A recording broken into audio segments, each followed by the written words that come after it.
सिर्फ एक बच्ची का जन्म समझ रहे हैं वो, असल में यमराज के दरबार का सबसे बड़ा और डरावना फैसला है। क्या आप जानते हैं कि गरुड़ पुराण के अनुसार भगवान हर किसी को बेटी क्यों नहीं देते? क्यों कुछ घरों में बेटी के आते ही किस्मत के बंद दरवाजे खुल जाते हैं, और क्यों कुछ घरों में बेटी का जन्म एक भयानक चेतावनी है?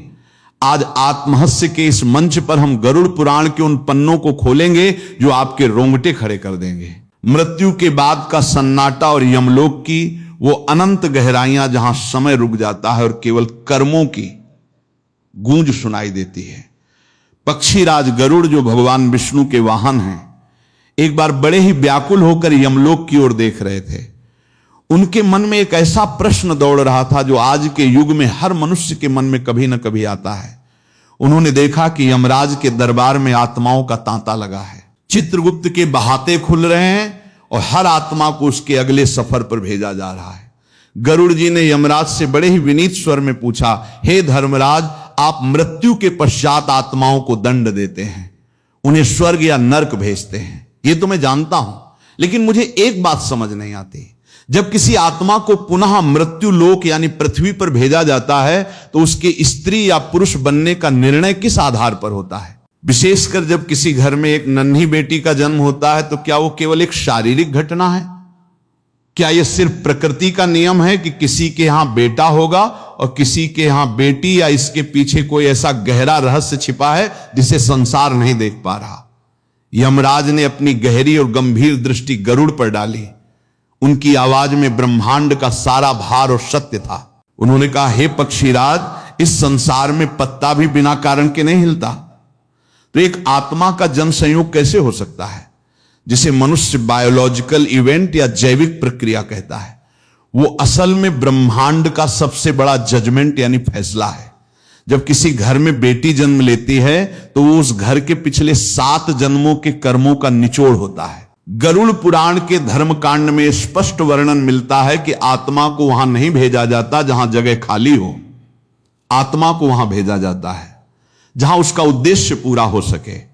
यमराज ने गरुड़ को समझाते हुए एक श्लोक कहा, यथा यद पूरा कर्म कृतम शुभम तदेव लभते सर्वत्र कार विचारणा।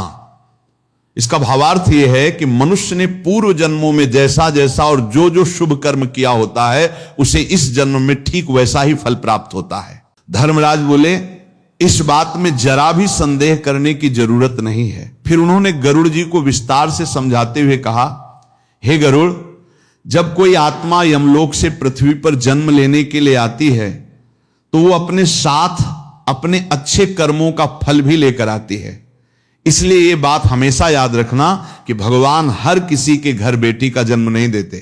ये सुनकर गरुड़ जी आश्चर्य में पड़ गए और उन्होंने ध्यान से धर्मराज की बात सुननी शुरू की।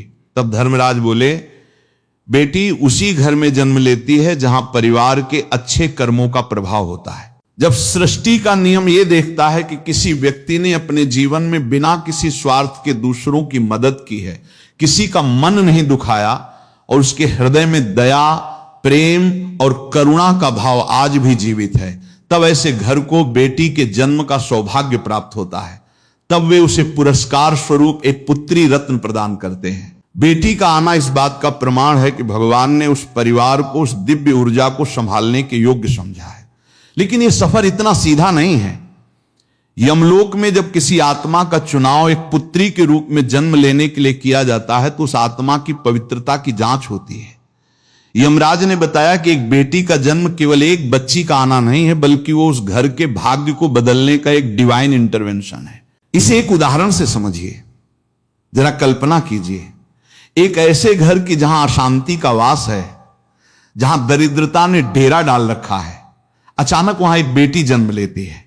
लोग कहते हैं कि बच्ची के पैर शुभ हैं, पर हकीकत में गरुड़ पुराण कहता है कि वो आत्मा अपने साथ अपने पुण्यों का एक बहुत बड़ा हिस्सा लेकर आती है। वो पिता के उन कष्टों को काटने के लिए आती है जो उसे अपने कर्मों के कारण भोगने थे। वो एक ढाल बनकर उस घर की दहलीज पर खड़ी हो जाती है। यही वो क्षण है जहां हमें उस कठोर सत्य का सामना करना पड़ता है। समाज में अक्सर लोग बेटों की कामना करते हैं, लेकिन यमराज के अनुसार कई बार बेटे सिर्फ कर्ज चुकाने या वसूलने आते हैं। यदि आपने पिछले जन्म में किसी का धन छीना है या किसी को प्रताड़ित किया है तो वो आत्मा आपके घर बेटा बनकर जन्म ले सकती है ताकि वो आपकी संपत्ति का उपभोग कर सके और आपको कष्ट दे सके। लेकिन बेटी वो आत्मा है जिसे आपसे कुछ नहीं चाहिए, वो तो अपना सर्वस्व लेके उस घर को सिंचने आती है। अब कहानी के उस मोड़ पर चलते हैं जहां यह सत्य एक जीवंत रूप लेता है। कलिंग देश के एक छोटे से गांव में विक्रम नाम का एक व्यक्ति रहता था। विक्रम स्वभाव से अत्यंत कठोर, क्रोधी और अहंकारी था। वो धन का लोभी था और मानता था कि संसार में केवल शक्ति और पुरुषार्थ ही श्रेष्ठ हैं। उसके मन में स्त्रियों के प्रति कोई विशेष सम्मान नहीं था। वो हमेशा कहता था कि मुझे केवल पुत्र चाहिए जो मेरा नाम आगे बढ़ाए और मेरी संपत्ति का विस्तार करे। उसकी पत्नी सुलक्षणा एक धर्मपरायण स्त्री थी जो सदैव गरुड़ पुराण का पाठ करती और भगवान से क्षमा मांगती। विक्रम की क्रूरता ऐसी थी कि उसके घर के नौकर और यहां तक कि उसके पड़ोसी भी उससे बात करने से कतराते थे। वो छोटी छोटी बातों पर आग बबूला हो जाता और अपने घर के मंदिर की मूर्तियों तक को अपमानित कर देता था। उसके लिए जीवन का अर्थ केवल संचय करना था। समय बीता और सुलक्षणा गर्भवती हुई। विक्रम ने ज्योतिषी को बुलवाया और आदेश दिया, देखकर बताऊं कि मेरे घर कुलदीपक ही आएगा ना, मुझे कोई पराया धन नहीं चाहिए। ज्योतिषी ने कुंडली देखी और उसका चेहरा पीला पड़ गया। उसने डरते डरते कहा, विक्रम जी आपके घर साक्षात लक्ष्मी पधार रही है। विक्रम का क्रोध फूट पड़ा। उसने ज्योतिषी को बाहर निकाल दिया और अपनी पत्नी को धिक्कारने लगा, अगर इस घर में बेटी हुई तो मैं उसका चेहरा तक नहीं देखूंगा। उसने गर्जना की। पूरे 9 महीने उसने अपनी पत्नी को मानसिक यातनाएं दी। फिर बारात आई। आसमान में घने बादल छाए थे और बिजली कड़क रही थी। यमलोक में चित्रगुप्त विक्रम के कर्मों का खाता देख रहे थे। विक्रम के कर्मों का कर्ज बहुत भारी था। कायदे से उसे विनाश मिलना चाहिए था, लेकिन सुलक्षणा के पुण्यों के कारण विधाता ने उसे एक अंतिम मौका देने का फैसला किया। एक ऐसी उच्च कोटि की आत्मा को चुना गया जिसने कई जन्मों तक तपस्या की थी। मध्य रात्रि के समय विक्रम के आंगन में एक नन्ही सी किलकारी गूंजी। सुलक्षणा ने एक अत्यंत सुंदर पुत्री को जन्म दिया था। दाई ने बाहर आकर विक्रम को खबर दी, मुबारक हो, बेटी हुई है। विक्रम के पैरों तले जमीन खिसक गई। वो गुस्से में भरा हुआ कमरे के भीतर दाखिल हुआ। उसके हाथ में कोड़ा था, जैसे वो अपनी किस्मत को पीटना चाहता हो। वो चिल्लाया, कहां है वो बोझ, कहां है वो पराया धन। लेकिन जैसे ही वो पलंग के पास पहुंचा, कमरे का वातावरण अचानक बदल गया। बाहर कड़कती बिजली शांत हो गई। कमरे में एक ऐसी सौदी सी खुशबू फैल गई जैसे हजारों कमल एक साथ खिल गए हो। विक्रम की नजर उस नन्ही सी बच्ची पर पड़ी। वो बच्ची रो नहीं रही थी, बल्कि अपनी बड़ी बड़ी आंखों से अपने पिता को देख रही थी। विक्रम ने जैसे ही उस बच्ची की आंखों में झांका, उसे ऐसा लगा जैसे कोई बहुत शक्तिशाली दिव्य प्रकाश उसके हृदय के भीतर प्रवेश कर गया हो। वो कोड़ा जो वो गुस्से में लाया था उसके हाथ से छूट कर गिर गया। उसके शरीर में एक शहरन दौड़ गई। वो पत्थर दिल आदमी जिसने कभी किसी के सामने घुटने नहीं टेके थे, अचानक अपनी सुध-बुध खो बैठा। बच्ची ने अपनी छोटी सी उंगली विक्रम के अंगूठे के पास ले जाकर उसे पकड़ लिया। उसने विक्रम के भीतर के सारे अहंकार, सारे क्रोध और सारी कड़वाहट को एक पल में राख कर दिया। वो दृश्य अद्भुत था। एक तरफ वो विशालकाय क्रोधी पुरुष और दूसरी तरफ वो छोटी सी कोमल आत्मा। विक्रम की आंखों से आंसू बहने लगे। ये आंसू दुख के नहीं थे, बल्कि उस पश्चाताप के थे जो सालों से उसके भीतर दबा हुआ था। उसे अपने किए गए हर पाप की याद आने लगी। उसे याद आया कि कैसे उसने अपनी पत्नी को सताया था, कैसे उसने दूसरों का हक छीना था। वो अपनी घुटनों के बल बैठ गया और उस नन्ही बच्ची के पैरों को चूमने लगा। वो कठोर विक्रम जो कल तक सबको डराता था, आज मोम की तरह पिघल चुका था। उसकी पत्नी सुलक्षणा ये देखकर दंग रह गई। ये कोई जादू नहीं था, ये गरुड़ पुराण का वो सत्य था जो कहता है कि बेटियां अपने 7 ब्रह्मांड की सबसे शुद्ध और कोमल ऊर्जा लेके आती है। जब वे किसी घर में पहली सांस लेती हैं तो उनके आभा मंडल ओरा से एक ऐसा कंपन निकलता है जो घर की सारी नकारात्मकता, क्लेश और दरिद्रता को काट कर फेंक देता है। विक्रम के घर की वो भारी और बोझल हवा अब हल्की हो चुकी थी। उसके चेहरे पर जो हमेशा तनाव रहता था उसकी जगह एक दिव्य शांति ने ले ली थी। उस नन्ही आत्मा ने घर में कदम रखते ही अपने पिता के सकारात्मक ऊर्जा को साफ कर दिया था। यमराज ने गरुड़ से कहा, देखा तुमने पक्षीराज, ये बेटी के जन्म का चमत्कार, वो पिता के कर्मों को बदलने की शक्ति रखती है। वो माध्यम है जिसके जरिए ईश्वर एक पापी को भी सुधरने का अवसर प्रदान करते हैं। बेटी का आना इस बात की घोषणा है कि अब उस घर में पुण्य का उदय होने वाला है। गरुड़ जी ने श्रद्धा पूर्वक सिर झुकाया। उन्हें अब समझ आ गया था कि क्यों शास्त्रों में बेटियों को 100 बेटों के समान माना गया है, लेकिन उनके मन में एक और प्रश्न शेष था। उन्होंने यमराज से पूछा, प्रभु यदि बेटी इतनी ही शुभ है तो फिर संसार में बेटों की इतनी महत्ता क्यों है, और क्या यह सच है कि कुछ मामलों में बेटा होना दुर्भाग्य का संकेत भी हो सकता है। यमराज मुस्कुराए, पर उनकी मुस्कान में एक चेतावनी थी। उन्होंने कहा, हे गरुड़, अब जो मैं तुम्हें बताऊंगा वो इस सृष्टि का सबसे कड़वा और नंगा सच है। पुत्र और पुत्री के जन्म के पीछे जो कर्मों का क्षण छिपा है उसे सुनकर अच्छे अच्छों की रूह कांप जाती है। लेकिन क्या आप जानते हैं कि गरुड़ पुराण में बेटों और बेटियों के जन्म के पीछे एक ऐसा नंगा सच बताया गया है जिसे सुनकर शायद आप कांप उठे हैं। क्या बेटा सच में आशीर्वाद है, या पिछले जन्म का कोई पुराना हिसाब यमराज की आंखों में चमकते उस रहस्यमय सत्य ने पक्षीराज गरुड़ को भीतर तक झकझोर दिया था। धर्मराज ने अपनी वाणी को और अधिक गंभीर करते हुए कहा, हे गरुड़, जिसे संसार अपना कुलदीपक कहता है, जिसे वंश आगे बढ़ाने वाला रक्षक मानता है, गरुड़ पुराण के गुप्त पन्नों में उसके जन्म का सत्य बहुत ही कड़वा और चौंकाने वाला है। अधिकतर मामलों में जिसे तुम पुत्र कहते हो वो कोई आशीर्वाद नहीं बल्कि एक लेनदार होता है। वो उस पिता के पास अपने पिछले जन्मों का कर्ज वसूलने आता है।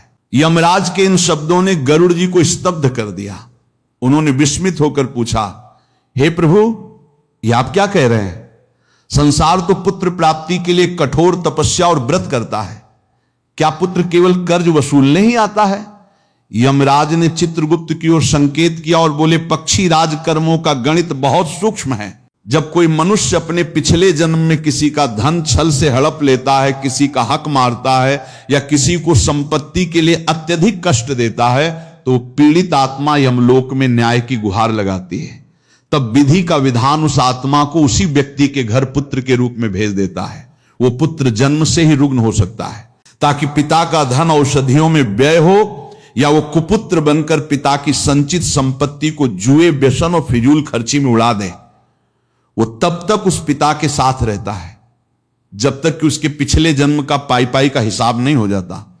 जैसे ही कर्ज समाप्त होता है, वो पुत्र या तो विदा हो जाता है या पिता को असहाय छोड़ देता है। पुत्र अक्सर पिता के पुण्यों का उपभोग करने आते हैं। गरुड़ जी ने गहरी सांस ली और पूछा, तो क्या पुत्री के जन्म का सिद्धांत इसके बिल्कुल विपरीत है? यमराज ने मंद मुस्कान के साथ उत्तर दिया, बिल्कुल। हे गरुड़ बेटी, वो आत्मा है जिसे पिता से कुछ लेना नहीं होता बल्कि वो अपना सब कुछ देने आती है। वो पिता के पुण्यों के रक्षक बनकर आती है। जब किसी मनुष्य के पिछले जन्मों के पुण्य अपने चरम पर होते हैं, जब उसने निस्वार्थ भाव से समाज का कल्याण किया होता है, तब प्रकृति उसे उपहार स्वरूप बेटी देती है। शास्त्रों में इसके लिए एक विशेष श्लोक का वर्णन आता है जो कर्म और फल के इस अद्भुत संबंध को दर्शाता है। पुण्यवंतो ही जायन्ते कन्या पुत्रा तथ विशिष्टते तत्स कन्या या कुल द्वैतणी। इसका गहरा भावार्थ यह है कि पुत्र और पुत्री दोनों ही पुण्यों के फल स्वरूप प्राप्त होते हैं, परंतु पुत्री का स्थान कहीं अधिक विशिष्ट और ऊंचा है। वो केवल एक कुल का नहीं बल्कि अपने पिता के कुल और अपने पति के कुल दोनों का उद्धार करने वाली कुलद्वैत तारिणी होती है। वो अपने पुण्यों से 2 वंशों के पापों का शमन करती है। यमराज ने आगे विस्तार से समझाते हुए कहा, पक्षीराज, गौर से देखो उस पिता को जिसके घर में बेटी चहक रही है। उसने पिछले जन्म में निश्चित रूप से भूखों को अन्नदान किया होगा। उसने किसी असहाय की आंखों के आंसू पोंछे होंगे। गरुड़ पुराण कहता है कि जिसने कन्यादान जैसा महान पुण्य संचित किया हो, उसे ही ईश्वर पुनः पुत्री का पिता बनने का सौभाग्य देते हैं। यह एक साइकिल यानी चक्र है जो कोमल हृदय होता है, वही कोमल आत्मा को धारण करने का पात्र बनता है। बेटी उस पिता के लिए ब्रह्मांड का वो सर्टिफिकेट है जो ये प्रमाणित करता है कि ये मनुष्य प्रेम और करुणा को समझने के योग्य हो गया है। गरुड़ जी ने बीच में टोकते हुए पूछा, परंतु प्रभु, हमने देखा है कि बेटी के आते ही कई घरों की स्थिति अचानक बदलने लगती है। जो व्यापार ठप पड़ा था वो चलने लगता है, जो बीमारियां घर से नहीं जा रही थी वे समाप्त होने लगती है। क्या ये केवल संयोग है? धर्मराज ने उत्तर दिया, नहीं, गरुड़ ये ऊर्जा का विज्ञान है। हर आत्मा का अपना एक आभा मंडल ओरा होता है। एक शुद्ध और पवित्र आत्मा जो पुत्री के रूप में जन्म लेती है, वो अपने साथ पॉजिटिव वाइब्रेशंस का एक विशाल भंडार लेके आती है। जब वो उस घर की दहलीज लांघती है तो उसके पैरों की आहट से घर के वास्तु दोष समाप्त होने लगते हैं। उसकी मासूम मुस्कान से घर के कलह और क्लेश की नकारात्मक ऊर्जा भस्म हो जाती है। वो अपने पिता के भाग्य को अपनी शक्ति से सींचती है। असल में वो पिता अपने कर्मों से नहीं बल्कि अपनी उस नन्ही बेटी के भाग्य से कमा रहा होता है। वो बेटी अपने हिस्से का सौभाग्य पिता की झोली में डाल देती है। यमराज की ये बात सुनकर गरुड़ जी के मन में विक्रम की उस कहानी का अगला हिस्सा खोदने लगा जो उन्होंने पृथ्वी पर देखी थी।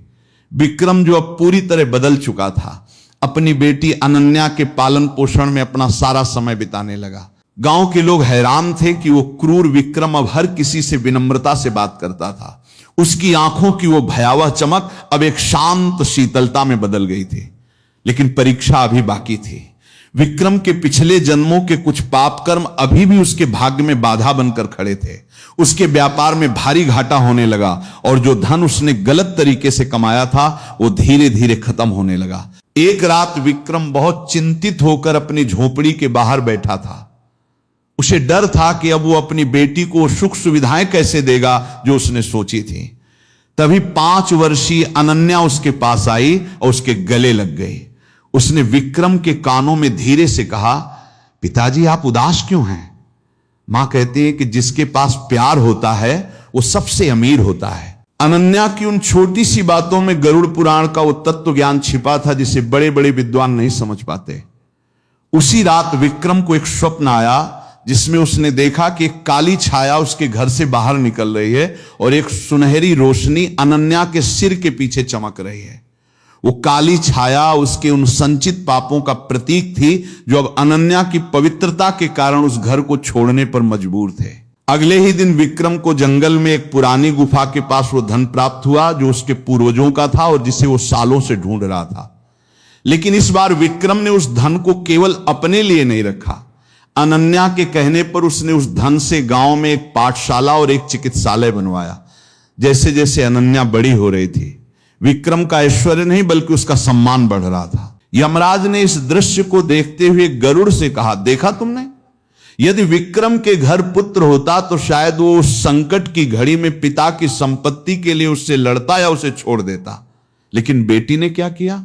उसने अपनी ऊर्जा से पिता के मानसिक क्लेश को मिटाया और उसे सही मार्ग दिखाया। यही है पुण्यों का हस्तांतरण, ट्रांसफर ऑफ मेरिट्स। गरुड़ जी अब उस परम सत्य को महसूस कर पा रहे थे। उन्होंने कहा, प्रभु इसका अर्थ यह हुआ कि संसार जिसे बेटी का बोझ समझता है वो असल में पुण्यों की ढाल है। लोग कहते हैं कि बेटी की शादी में बहुत खर्च होता है, दहेज देना पड़ता है, वो एक आर्थिक बोझ है। क्या गरुड़ पुराण इस पर कुछ कहता है? यमराज की आवाज में अब थोड़ी कठोरता आई। उन्होंने कहा, हे पक्षीराज, यही तो मनुष्यों की सबसे बड़ी अज्ञानता है। वे जिसे खर्च कहते हैं वो असल में उनका निवेश जो पिता अपनी बेटी की शिक्षा और उसके सपनों पर खर्च करता है, वो असल में अपने भविष्य के स्वर्ग की सीढ़ियां बना रहा होता है। गरुड़ पुराण में स्पष्ट लिखा है कि जो व्यक्ति अपनी पुत्री को पुत्र के समान अधिकार और प्रेम देता है उसे अश्वमेध यज्ञ के समान पुण्य प्राप्त होता है। इसके विपरीत जो पिता बेटी को बोझ समझकर उसके मन को दुखाता है, उसके द्वारा किए गए सभी दान और पुण्य शून्य हो जाते हैं। उसकी पूजा को देवता स्वीकार नहीं करते। यमराज ने आगे बढ़कर चित्रगुप्त की पुस्तक का एक विशेष पन्ना पलटा और बोले, पक्षीराज, इस सत्य को ध्यान से सुनो। जब समाज में किसी घर में बेटी के जन्म पर मातम मनाया जाता है या पिता का चेहरा उतर जाता है तो उस घर की लक्ष्मी उसी क्षण उस घर का परित्याग कर देती है जिस लक्ष्मी को वे धन के रूप में पूजते हैं। वही लक्ष्मी बेटी के रूप में अपमानित होकर वहां से विदा ले लेती है। फिर उस घर में केवल दरिद्रता और बीमारियों का वास रह जाता है। लोग सोचते हैं कि वे पैसा बचा रहे हैं, लेकिन वे असल में अपना सौभाग्य गंवा रहे होते हैं। यहां यमराज ने गरुड़ जी को एक और रहस्यमयी बात बताई। गरुड़, क्या तुमने कभी सोचा है कि कुछ बहुत ही दुष्ट और लालची लोगों के यहां भी बहुत ही सुशील और गुणी बेटियां क्यों जन्म लेती हैं? ये प्रकृति का एक सुधारात्मक तंत्र, करेक्टिव मैकेनिज्म है। ईश्वर उस घर को पूरी तरह नष्ट नहीं करना चाहते, इसीलिए वे एक ऐसी पवित्र आत्मा को वहां भेजते हैं जो उस कुल के पापों के बोझ को अपने कंधों पर उठा सके। वो बेटी उस घर के लिए एक फिल्टर की तरह काम करती है, जो पिता के काले कर्मों के जहर को खुद पीकर बदले में उन्हें प्रेम की शीतलता देती है। गरुड़ जी ने पूछा, हे धर्मराज, ये तो उन बेटियों के साथ अन्याय हुआ कि उन्हें ऐसे कठोर परिवारों में जन्म लेना पड़ता है जहां उन्हें सम्मान नहीं मिलता। क्या उनके लिए कोई विशेष स्थान है? यमराज ने उत्तर दिया, पक्षीराज, ऐसी आत्माएं साधारण नहीं होती, वे उच्च लोकों से आती हैं। वे उस घर में दुख भोगने नहीं बल्कि उस परिवार की चेतना को ऊपर उठाने आती है। वे एक जलते हुए दीपक की तरह होती है।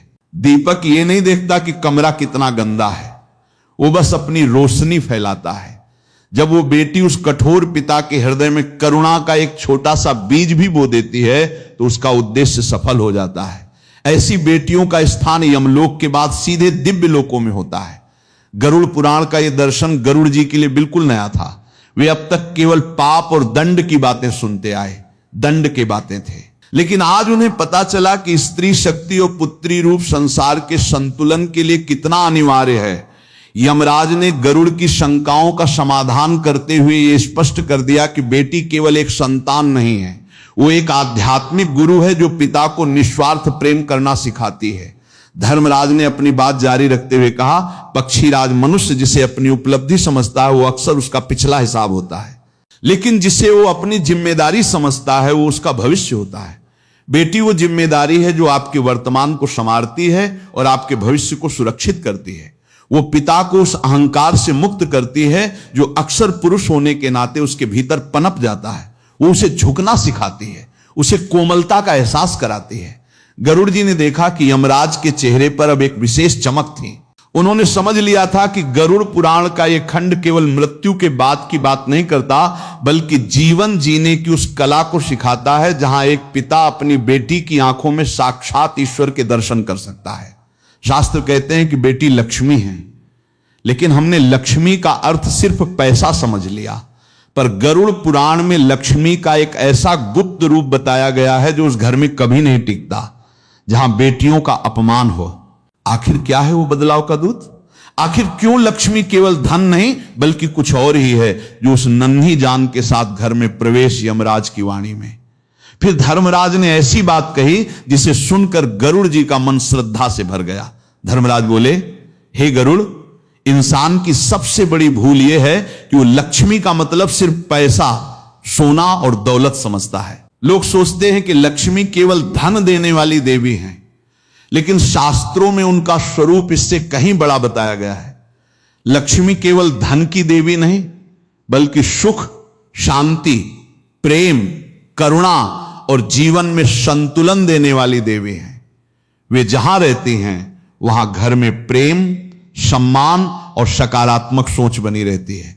इसी कारण कहा जाता है कि बेटी घर की लक्ष्मी होती है। इसका अर्थ यह नहीं कि वो केवल धन लेकर आती है, बल्कि वो अपने साथ प्यार, अपनापन, खुशियां और पूरे परिवार को जोड़ने वाली भावना लेकर आती है। उसके आने से घर का वातावरण शांत और सुखद बनता है। यह सुनकर गरुड़ जी ने पूछा, प्रभु, यदि लक्ष्मी का यही सच्चा स्वरूप है तो फिर वे हर घर में क्यों नहीं रहती? कई घरों में बहुत धन होने के बाद भी वहां शांति और खुशी क्यों नहीं होती? धर्मराज ने शांत